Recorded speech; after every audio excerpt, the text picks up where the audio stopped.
The Minnesota Timberwolves have dispatched the Denver Nuggets and are on their way to a third consecutive Western Conference semifinals date against the San Antonio Spurs.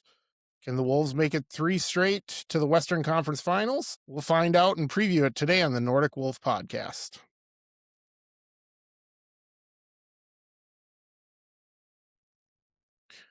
Welcome to the Nordic Wolf podcast. I'm your host, Eric Darris, back again after about a week off here. Since we last recorded with David, the Minnesota Timberwolves did, in fact, survive the injury scares of Dante DiVincenzo, Anthony Edwards, Ayo Dosunmu we didn't have for Game 6, Kyle Anderson.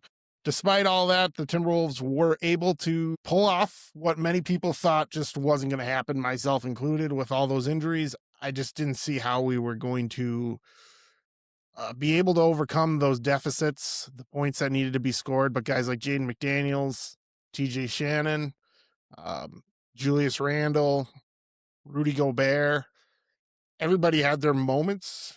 And I already have, reviewed it over on the Nordic Wolf newsletter, spoke about the game. So I don't want to go too much back into the game, because today we're looking forward to the game with the San Antonio Spurs. But to really fully break down where I think this series is going to go, I think you got to look back here just for a temporary bit here with the Denver Nuggets. So the Wolves won in the margins with the Denver Nuggets. They impose their will defensively, they attack downhill, and they use their size, athletic ability, and strength just to really break Denver down systematically throughout those 6 games. And the Wolves proved why you gotta have physical athletes when it comes to the playoffs. You just can't win with just 3-point shooting. As great as Denver's offense was, they had the highest offensive rating, a 121.4 in the regular season. And the 3 games in Minnesota, the Wolves held the Nuggets to under 100 points in all 3 games. In all 82 games of the regular season, the Nuggets scored under 100 points only twice. And 3 out of the last 5 games of this series, Denver scored under 100 points. That just speaks to the volumes of what the Wolves defense can do when they ratchet it up.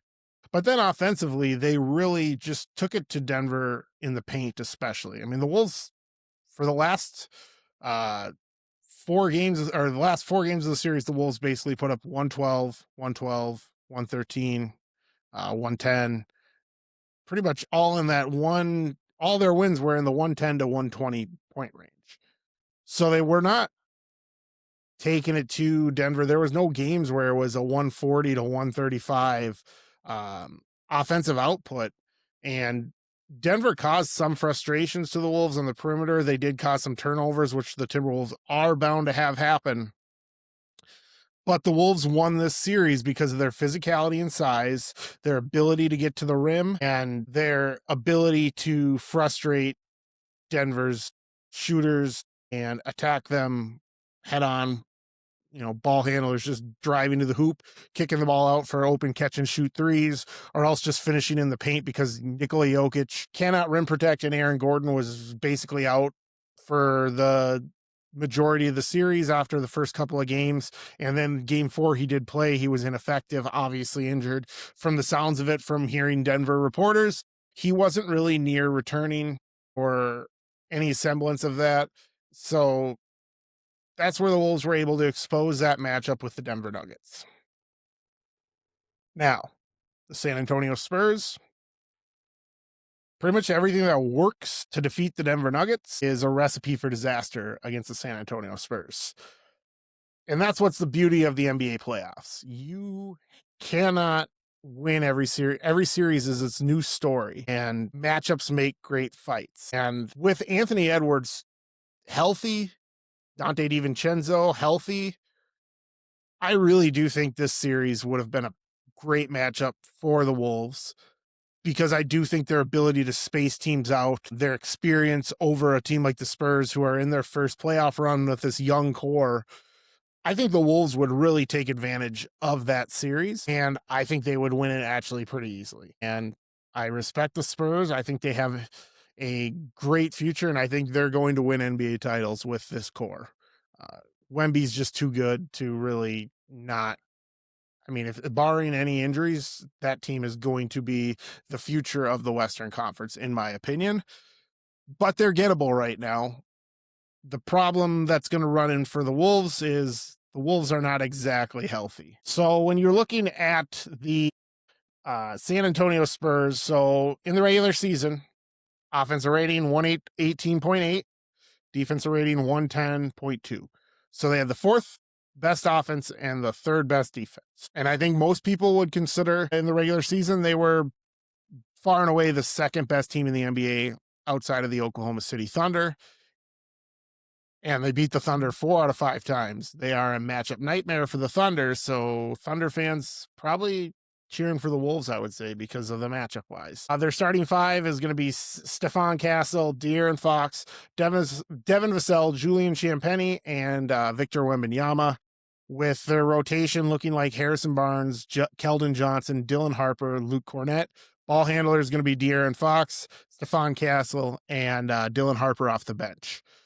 Wemby will also take on some ball handling skills, but obviously he's not their best ball handler, but if they need that advantage, he can definitely create that. But we'll go more into Wemby here in a bit. Cornett's going to spell Wemby. So at one point or another, one of Wemby or Cornett are going to be on the court as their rim protector, defensive anchor. And Luke Cornett is a very good defensive player. He is not Victor Wembenyama, but again, we will go into the Victor Wembenyama issue here in a second. De'Aaron Fox, I would say, is probably their number 2 guy, number 2 scoring option. This is where I think the Wolves can have a big advantage. However, De'Aaron Fox while he's not as good as like a Jamal Murray, he's a quicker, faster, twitchier guard, kind of similar to Tyrese Maxey, gives the Wolves some problems. But again, I don't think De'Aaron Fox is even the guard that Tyrese Maxey is. He also does not have the ball in his hand all the time. So, I think it's a mix. I don't think you're going to see Jaden just covering De'Aaron Fox. I think you're going to actually see a little bit more zone defense and a way to frustrate. But again, we'll go more into that matchup here as we go. But when you're facing the San Antonio Spurs, the Wemby dilemma is going to be far none the most important factor in trying to beat the San Antonio Spurs. So, what is the Victor Wembanyama problem? To efficiently break that down, I feel like I need to do it on an offensive and a defensive perspective. We'll start with his defensive versatility because that's where he is at his most dangerous. He is 7'5" with an 8-foot wingspan. That off the bat, pretty tricky defensively as a rim protector. He covers the paint, pretty much shuts it down, and really affects your ability to drive. Portland had like a 16% efficiency drop in the paint when driving in that series in San Antonio. They're one of the best paint driving teams in the NBA. And I don't have the stats handy, but the Timberwolves and the Trailblazers had almost an identical shooting percentage when driving. They had very similar amounts of drives. Denny Avdia is quite the driver when it comes to scoring. And San Antonio basically shut that down in the games that Wemby played, which was all but a game and a half. He missed a game and a half with a concussion. Don't see that being a issue in this series. So the paint is shut down. Now, what makes him more unique defensively is his ability to guard in space. He's got a speed, a quick twitch that a guy like Rudy does not have. It gives him an elite shot blocking from the perimeter that, so if you really can't ISO him like you can a Rudy and create that advantage, it's just not there. So you are struggling to create any offense. Your best chance at creating offense with them is spacing the floor. So he can't just roam in the paint because he can contest from 3 feet from the basket. If you get an open catch and shoot 3 on the corner, he's going to contest and make that shot difficult. He might not be able to block it, but he has blocked those shots. That's what's wild. If you're driving, Shai Gilgeous-Alexander has this issue with Wemby. He loves his drive to the elbow to take his, 16-foot jumper that is nails. Gets shut down by Wemby without having to bring in help coverage. So they can essentially run a drop coverage without the giving up the mid-range shot that almost every big is going to when in drop coverage. Just due to Wemby's size, frame, wingspan, he can just cover so much ground defensively. And then on the offensive end, Wemby creates this,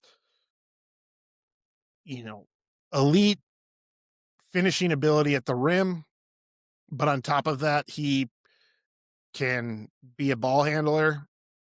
He can pull up three. When he gets a big in space at the top of the key, watch out. He's going to be able to drive past and he's going to be able to dunk. So when you're doing one-on-one coverage with a big on him, it really makes it difficult to contain him on the offensive end.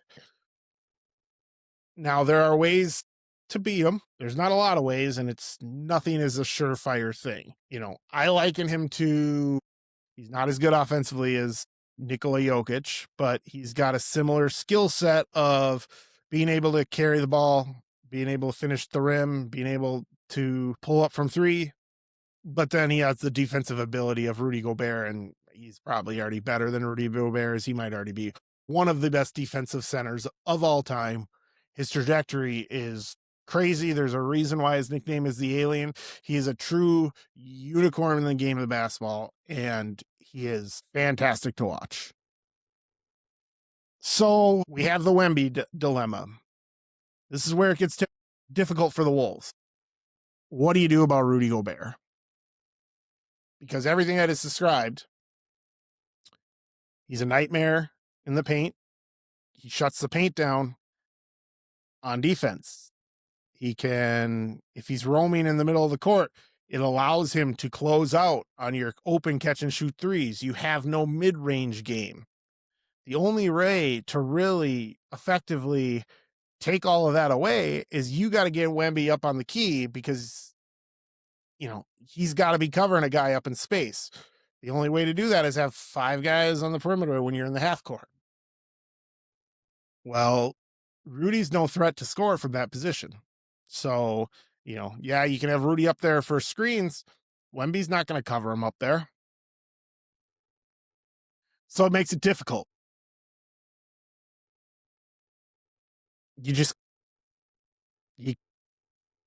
With Rudy, he can get played off the court in this series. And with how good he was against the Nuggets, this series is very scary. But then on the other side, Rudy is our best defender. Offensive rating, or our defensive rating when Rudy was off the court was like in the mid 120s or low 120s, and it was 107 when Rudy's on the court. So our defense falls off a cliff. So what do you do? And I don't have an answer for that right now. If you had Anthony Edwards, that answer is you deal with it and you let Ant make plays. I mean, that's that simple. As of right now, it's pretty much been confirmed by Shams. Ant's going to miss game 1 or 2, and 2, I should say, and the possibility of game 3 or 4. I don't want to be super optimistic about that. If Shams is reporting it, they're obviously giving you what the team thinks, but it's a knee injury. I don't want to risk Ant coming back too early and causing issues when it comes to this knee injury. I want him to get healthy, and I want that to be the main priority. So without Ant, I like running back this big lineup that they did against Denver in game 6. Only difference, I think you're starting with Io at the 1, Jaden at the 2, Nas at the 3, Julius at the 4, Rudy at the 5. Now, yes, you still run into the spacing issue, but where you create the advantage over them is the Spurs, outside of Wemby and Cornette, Everybody else in their 9-man rotation is 6'7" or shorter. So you've got basically 4 of your 5 guys then on the court are 6'9" or bigger. They're all big, physical, fast, and yes, Wemby's going to be a problem of that or around the rim. However, you have enough big guys, you have enough ball movement, you can create space, and you can get Wemby off balance, even in the paint, and you're able to finish in the mid-range specifically. But what you're opening yourself up to is turnovers. You're going to get some shots blocked, and you're going to get burned by some of their guards on the defensive end. However, with your big size, the frame, you're going to get contests, and I think you're going to cause a lot of issues for everybody on the court that's not Victor Wembenyama. And I think you're just going to have to deal with that because your options aren't great without Anthony Edwards. Now, you put Anthony Edwards on the court, I think you run a pretty similar style offense to what you did in the regular season. It worked, but on that, for the offensive style, I think that's our best option. It also leaves what I think is the best defensive option, which we saw a little bit in the regular season, but we really saw it effectively what Denver did. And it feels weird after saying it because we all saw what Denver's defense was. But when they played the Spurs back in March, they ran a really effective style that really frustrated Victor Wembenyama. And they had they had Aaron Gordon playing primary defensive coverage on Victor Wembenyama. Yes, Victor's much taller. He's going to be able to get dunks, things like that. But Aaron Gordon uses his big frame, gets under Wemby, causes some uncomfortability, and then you have Jokic as a roamer that's able to kind of play backup if Wemby is able to get around him. Now, the Wolves did something similar with Julius Randle, but Rudy Gobert was not playing. So I think Rudy kind of plays that Jokic role, which the Wolves did this to the Nuggets in 2024 with Cat playing similar coverage on Jokic.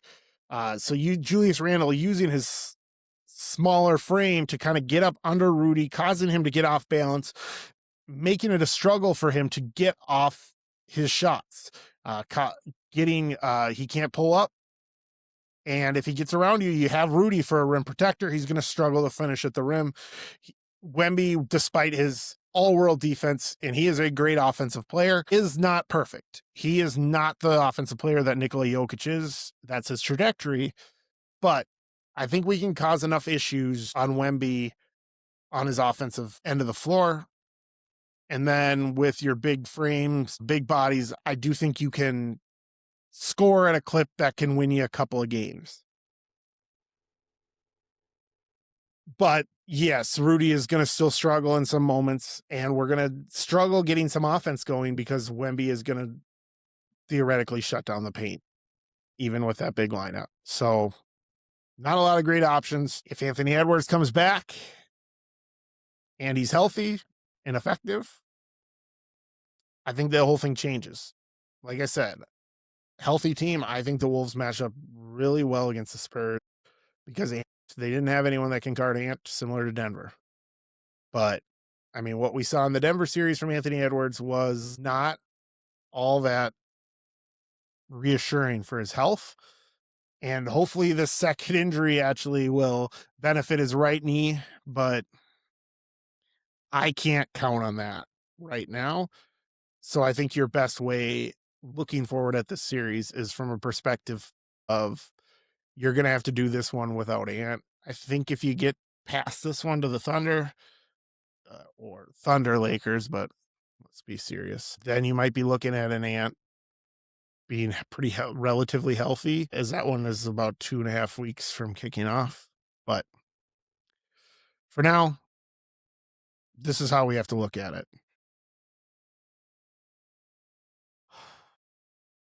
So we have a Wemby dilemma. We have the problem with Rudy. I gave you where our path to victory from our starters. I think of the bench roles when Wemby's off the court. I think you go to guys rotations with TJ Shannon, Bones Highland, Iota Sumu, and you push the pace. You try and wear them down. And if you can wear them down, hopefully their guards are tired. You've got your guys with energy, and maybe we can steal a couple of games, get Ant back, and win the series. Like I said, if they're healthy, I had the Wolves in 5, but we're not. So, as much as I hate to, I do think the Spurs are going to win the series. I don't think it's going to be a sweep or even a gentleman's sweep of 5. I've got it at 6 right now. I think the Wolves will steal one in San Antonio, and I think it'll split. I think it'll go 2-2 back to San Antonio. I do think we will probably see Ant back, but I just don't see him being effective. And I think if he comes back and doesn't look effective, I just think the team's going to wear down. And the Spurs had a much easier series. They're healthier, they're young, and they've got arguably the best player in the world. So I have the Spurs in 6. I don't love it. I wish I could pick the Wolves. I went against my better judgment in the Denver series, and I picked the Wolves in 6. I was correct. But yeah, with where our injuries are at right now, I really just struggle to see the path to victory. I think the Wolves have a puncher's chance, and I think you'd be silly to count them out because this team has been counted out time and time again by myself included, and they continue to prove us wrong time and time again in the playoffs. So I hope I'm wrong. I want the Wolves to keep going, get to the next round, and get to the 3rd straight Western Conference Finals and continue rolling. But Spurs in 6 is my final prediction. All right.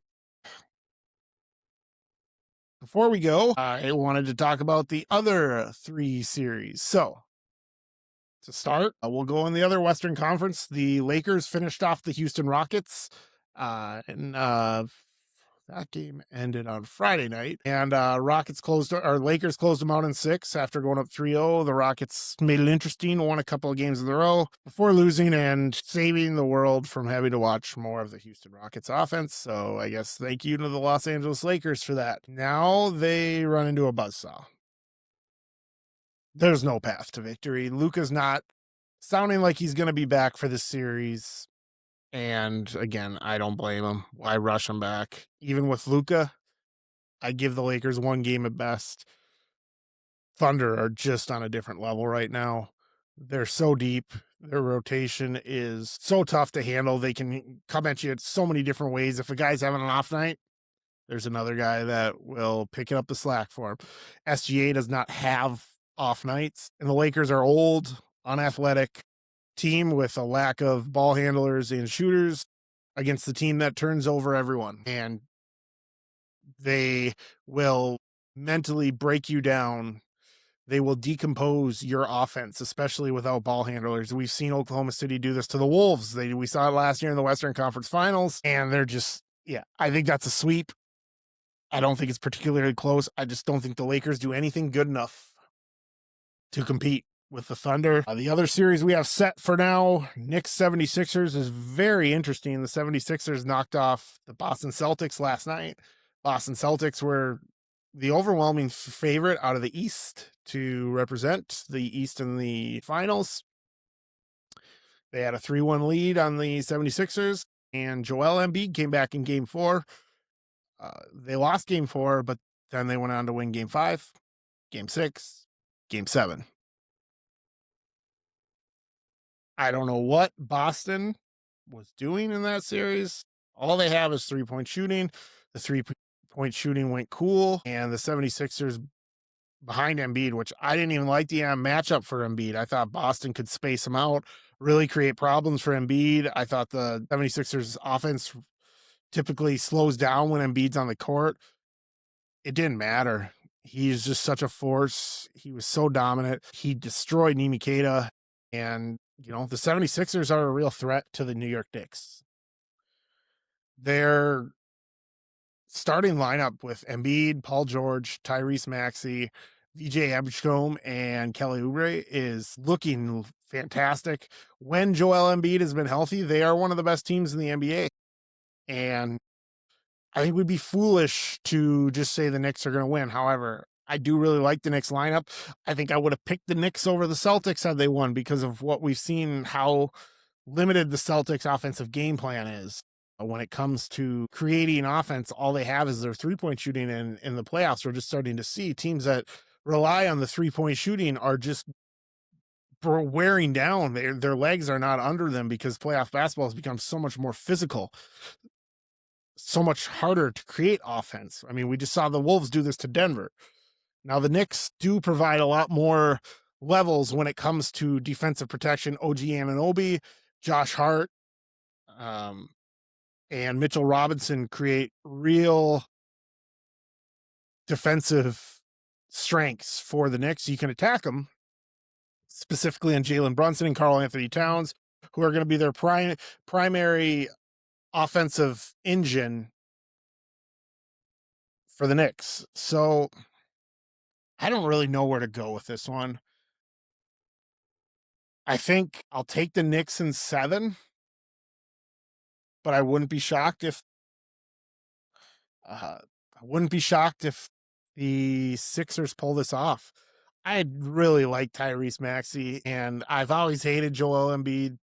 He's growing on me. I mean, what he's gone through these last few years with injuries and just be as effective and to finally get past Boston, good for the 76ers. I still don't really like Philadelphia as a Minnesota Vikings fan.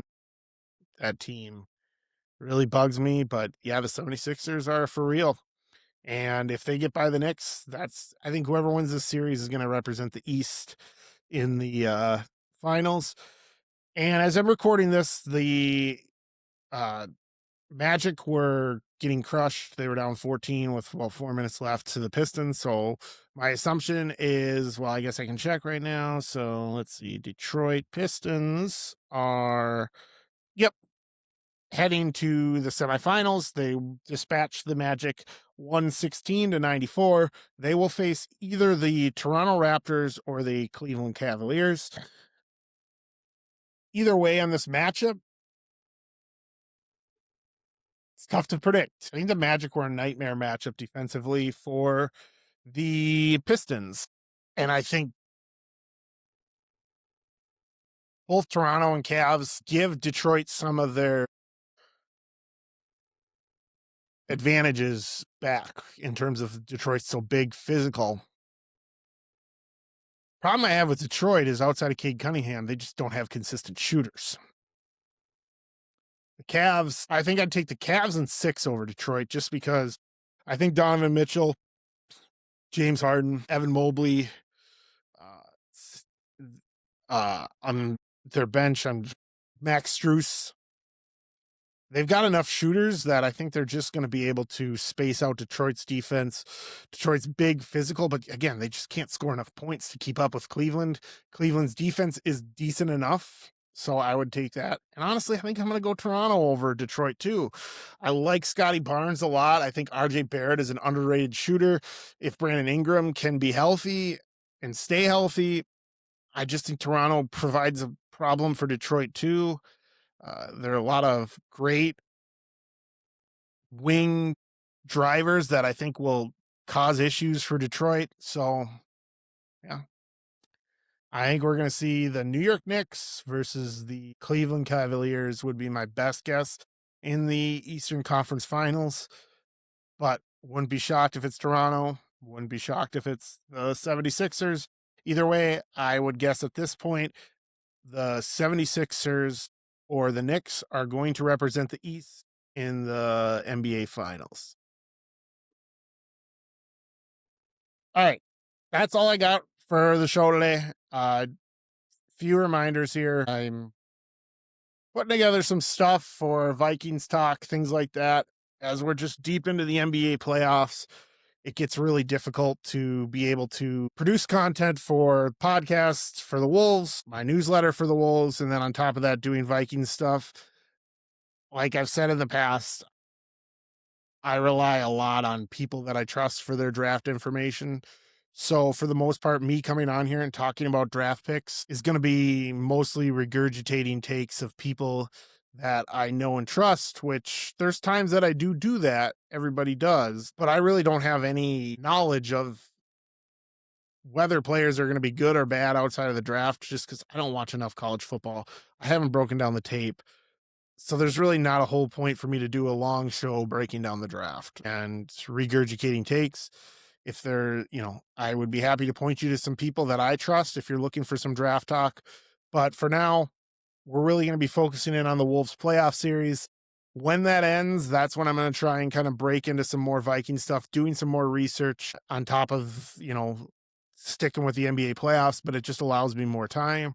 But if you were wondering, when I'm going to do a little more Vikings talk, that's kind of what the plan is for now. Again, thank you for watching. Thank you for reading everything. You can find me on the Nordic Wolf Substack for all my newsletters. Otherwise, this is on YouTube, Spotify, Apple Podcasts, wherever your favorite podcast. Look up the Nordic Wolf podcast. Thank you so much for joining me and have a great rest of your weekend. Go Wolves.